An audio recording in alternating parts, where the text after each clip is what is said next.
Alright, so just as an introduction to those of you who might be watching the video later on, so what I'll be doing is I'll be uploading this week's videos in two parts. Um, the part one, which is this one, will be discussing some of the first few questions from week 12 content, and the next part would contain the later few questions, and the reason is that we were interrupted by a power cut in the middle, so we lost the recording. So I'm re-recording the first few questions for you. So yeah, let's begin. Um, Good evening once again to the 11th week of the live sessions. And without any delay, let's get started with the first few questions. So this is a note on models that is, I think, also available in your current assignment. That is the deadline for which you have tomorrow. And you can just go through it. It's just a brief summary of models.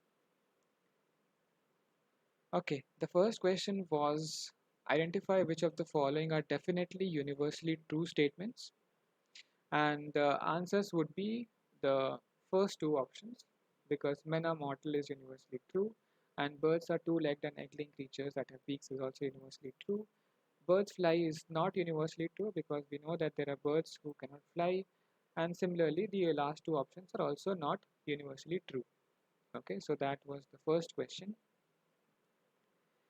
The second question dealt with generalized closed world assumptions. So you were given a knowledge base with three facts, okay, P or Q or R, Q and not Q or R, okay. So remember two of these are disjunctions, and we had to deduce which of the following options are entailed by the knowledge base under the generalized closed world assumption.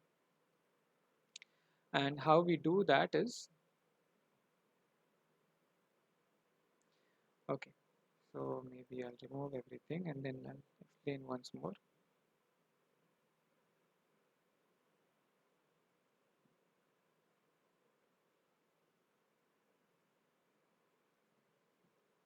Alright, so the three facts that we have are in the knowledge base P or Q or R, Q and not Q or R. So using 2 and 3, right, Q and not Q or R, we can deduce R, right, because in order for not Q or R to be true, and Q is already there given to us, not Q cannot be true, right, so R has to be true. So we deduce R is by resolving 2 and 3, and there are no more useful derivations, so we stop over there. And now we append R to our knowledge base, right? So we have P or Q or R, Q, not Q or R, and R. So four statements now. And now, because of how disjunctions are handled by the generalized closed world assumption, so if you remember in the generalized closed world assumption, let me just go back to the slides.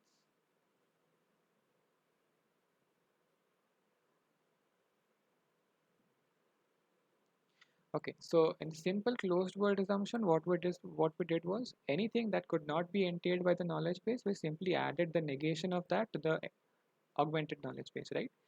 But in generalized closed world assumption, what we are going to do is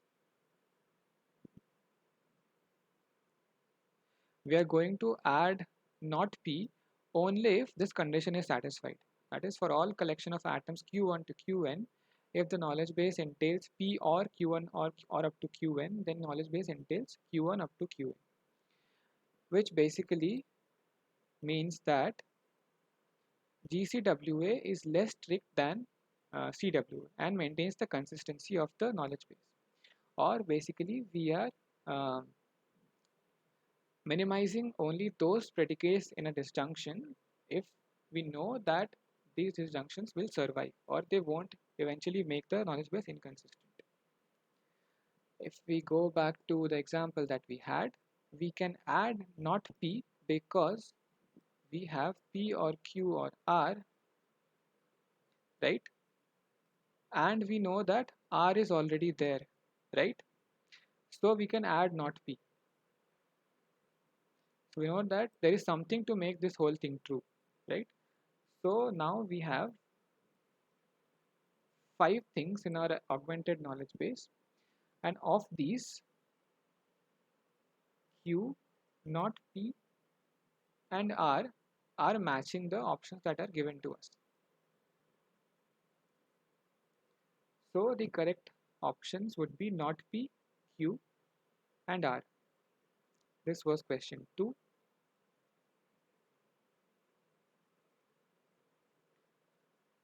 Okay, now let's get back to the third question where we initially had a doubt. Okay, so here you were given a knowledge base. Okay, the knowledge base is something like the first statement is for all x, bird x and not abnormal x implies flies x. The second statement is if the bird or if something is a kiwi or it is a penguin, then we can imply that it does not fly. And then we are given that chili is a bird, Tweety is a bird, and Kia is a bird. And these three things are different; they are not the same. And that chili is a penguin and Kia is a kiwi bird. Okay. And what we had to do is we had to identify the set of statements from below this 8 options that are given to us, A to H. From amongst them, we had to identify the statements that define a minimal model for circumscription on the given knowledge base. And if you recall, circumscription deals with minimizing the abnormal predicate only. And the way we proceeded with this was we first use some deduction technique like forward chaining we could use because it's the most simple, and we deduced the following things. Okay, the first thing we deduced was not flies chili. And how did we do that? By using these two. So we know that chili is a penguin, and this statement says that if anything is a penguin, we can imply that it does not fly, right? So not flies chili we reduced. Similarly, not flies Kia also we reduced. Now, from the first one, we know that this can be, we can write this as P implies Q, right? And we also have not Q, where Q is flies, right? Flies chili is something that is over here, and not flies chili is something that comes from here. And using this, we can derive not P, right? Using model tolerance, and not P basically is not of this thing, right? Bird and not abnormal. So if we expand that, this would be B or not B or abnormal. But we know that not P is not true because chili is a bird, right? So in order for this to be true, abnormal chili has to be true. That's how we deduce abnormal chili. So we add that as well. And by the similar logic, we deduce abnormal Kia as well. As for the fifth thing, uh, now we already know that Tweety is a bird. Okay, we know Tweety is a bird. The only thing that we need to deduce whether Tweety flies or not is whether it is abnormal. So if we know that Tweety is not abnormal, we can simply conclude that it flies, right? So that is what we have added in this fifth one over here. And the sixth one is just a restatement of the same thing. If Tweety does not fly, then it has to be abnormal. Now that we have derived all these six things and in addition to the knowledge base that we already had, what we are going to do is we are going to select from the options A to H the ones that satisfy the knowledge base. Let's go back to the options that we had. So here the options that we had are A to H. Let's go to one of the options. Let's go to the first one, which says that none of the words is abnormal and all these three are not abnormal. But this is not consistent, right? Because we already know that Kia and chili are abnormal, right? We derived that. So option A would be incorrect. Similarly, B would be incorrect, C would be incorrect, D would be incorrect, right? As for option E, we know that Kia and chili are abnormal. So that is true. And we can also say that Tweety is not abnormal. We actually don't know whether Tweety is abnormal or not, right? So Tweety could be or couldn't be abnormal. But this could be a very well a model for the knowledge base that we have, right? So this option E is a viable contender. Similarly, H is also a viable contender. Now what we have to do is we have to select a minimal model. So what a minimal model is tells us, what I think I have is that basically here, since we are dealing with circumscription, we have to minimize only the abnormal predicates. So the abnormal predicate should only assign the value true to the ones that we uh, to only those variables or to only those things that are necessary to be assigned true, right? But in option H, we see that Tweety is also being assigned abnormal where it was not necessary to assign Tweety to the abnormal case. That's why option E is the minimal model and not option H. Okay. Um, so those of you who were there in the beginning, Mohan, were you there at that time? I guess you were there, right? I was there, but there was a lot of discussions, and that clarity was not there. It's good. So does that clear up why this is the minimal model and not the other one? Yeah.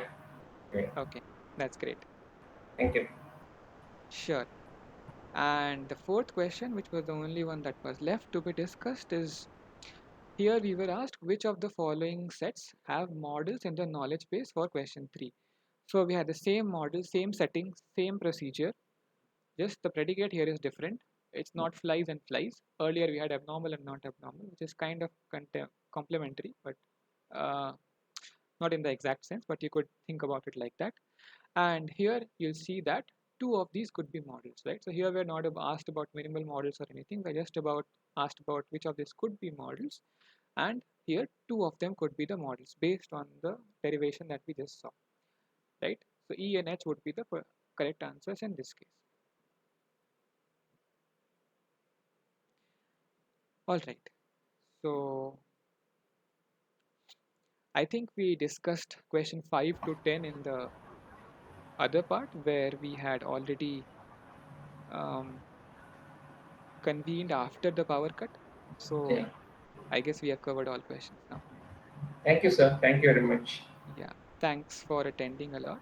Thanks a lot for attending, Mohan, and everyone else who also attended. Um, Okay. okay. Right. I'll We'll take a nap, meet. sir. Yeah. Sorry, you were saying something? No, I'm just trying to leave. That's why. Thanks for the good answer. Yeah. Sure. Sure. Sure. You may leave. Thanks for attending, and Right. we'll meet next week. Right. Thank you. Yeah. Thanks a lot.